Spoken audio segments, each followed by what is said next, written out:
Pemirsa, kita saat ini terhubung dengan Gubernur Sumatera Barat, Pak Irwan Prayitno. Selamat malam, Pak Irwan Prayitno. Selamat malam, ya. Ini pasti sibuk sekali di sana, Pak Irwan, ya. Bisa diceritakan kondisi terkini di Sumatera Barat, Pak? Ya, jadi kejadian ini kan sudah 1 jam lewat. Memang di awal masyarakat panik, namun kemudian kami bersama Pak Wali Kota Padang dengan jajarannya, dan juga kami dengan jajaran dengan BPBD Provinsi dan juga BPBD Kota langsung memberikan informasi kepada masyarakat untuk tetap siaga dan waspada dan juga siap-siap untuk evakuasi. Namun pada saat ini tentu karena sudah lebih dari 1 jam, maka tentu kemungkinan dan peluang potensi tsunami bisa dikatakan kecil terjadi. Oleh karena itu kita minta mereka tetap di rumah walaupun dengan kondisi siaga.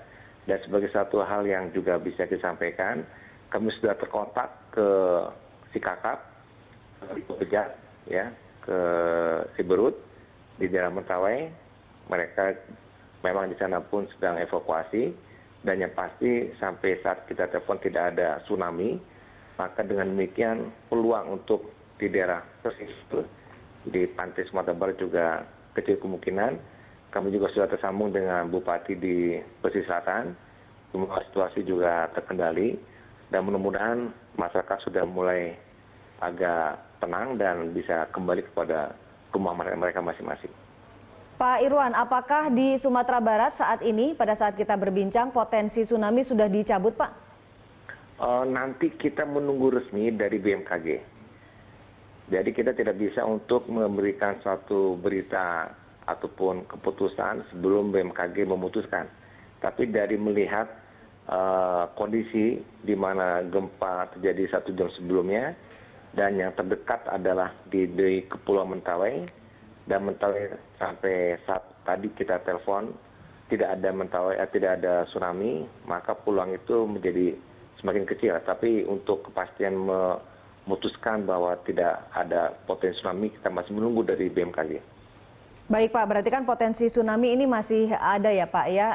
Kesiapan apa saja yang sudah dilakukan oleh Pak Irwan dan juga jajarannya untuk begini, sebetulnya kan kondisi di Sumatera itu sudah merupakan kondisi yang berpulang untuk selalu terjadi gempa dan berpotensi tsunami. Sehingga kami dengan jajaran pemerintah di kota kabupaten dan juga provinsi selalu melakukan kegiatan mitigasi kepada masyarakat, baik melalui sekolah-sekolah, dan juga melalui perkantoran dan juga hotel-hotel, di mana setiap ada kegiatan masyarakat di hotel pun kita selalu memberikan peringatan. Dan sosialisasi ini menjadikan suatu protap kepada mereka, masyarakat, ketika terjadi gempa mereka sudah tahu apa yang perlu dilakukan, keluar rumah, mencari tempat tinggi dan tempat terbuka dan seterusnya. Jadi ini sebetulnya sudah mudah-mudahan menjadi perilaku bagi masyarakat ketika terasa gempa. Kemudian shelter memang bertahap kita sudah siapkan, baik dengan anggaran dari BNPB, pusat APBN, dan juga anggaran dari provinsi, dan juga ada masyarakat dan juga swadaya untuk membangun tempat-tempat di sekitar radius mungkin 100-200 meter di tepi-tepi pantai yang kemudian dibuat apakah di masjid dan sebagainya. Jadi sebetulnya kegiatan persiapan mitigasi sudah kita lakukan jauh-jauh hari, bahkan dengan dukungan kebersamaan dari negara-negara luar yang memiliki kepedulian untuk juga membantu mengatasi dan juga menghadapi kemungkinan tsunami dan gempa. Jadi semuanya memang sudah disiapkan bukan pada saat gempa terjadi. Mudah-mudahan yang kita harapkan, yang kita khawatir tsunami tidak terjadi. Baik Pak, itu memang harapan kita semua, semoga tidak ada tsunami yang terjadi. Tadi kan Bapak juga sudah menyatakan bahwa mengimbau masyarakat untuk tenang dan kalau bisa tinggal di rumah. Meskipun demikian tetap ada masyarakat yang pergi ke tempat-tempat pengungsian dan meninggalkan rumahnya. Nah, apakah sudah ada informasi terbaru mengenai pergerakan masyarakat yang mengungsi, Pak Irwan? Sebetulnya kita melihat masyarakat itu jadi bukan mengungsi, artinya dia keluar dari rumah, khusus di daerah-daerah tepi pantai, ya termasuk zona merah sampai 2 dan 4 km di tepi pantai. Jadi mereka baru menumpuk di beberapa shelter juga seperti di Jalan Sudirman, Padang itu ada beberapa shelter yang kita telah siapkan. Bukan mengungsi lah, istilah dia berevakuasi dan mudah-mudahan nanti tidak lama lagi mereka berangsur sudah kembali ke rumah masing-masing.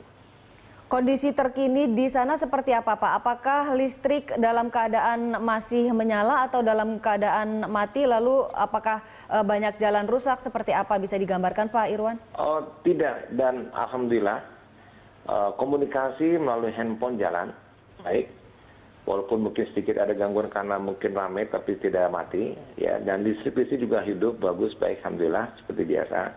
Jalan-jalan tentu ramai daripada yang biasa pun terjadi, tapi sudah berkurang dibandingkan tadi di awal-awal mulai terjadi gempa. Dan mudah-mudahan ciri-ciri yang tadi saya sebut, lampu hidup, telepon hidup, dan jalan pun tidak rusak dan sebagainya. Dan kerusakan bangunan pun belum terlihat, mudah-mudahan tidak ada. Dan ini mudah-mudahan pertanda begitu jauh gempa terjadi jaraknya sehingga tidak berdampak besar ya kepada masyarakat, dan mudah-mudahan tsunami pun tidak terjadi. Baik Pak, tapi apakah sudah ada posko-posko yang disiapkan Pak?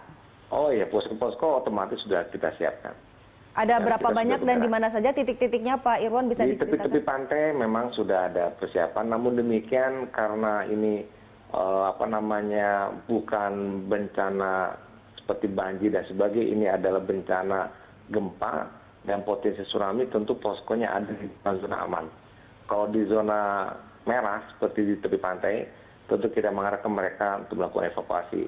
Di awal tadi, kalau sekarang tentu imbauan kita secara bertahap untuk bisa pulang ke rumah. Baik Pak Irwan Prayitno, terima kasih banyak atas kebersamaannya dengan Berita 1 TV. Selamat kembali bertugas Pak, semoga memang tidak ada tsunami yang terjadi. Selamat malam Pak Irwan.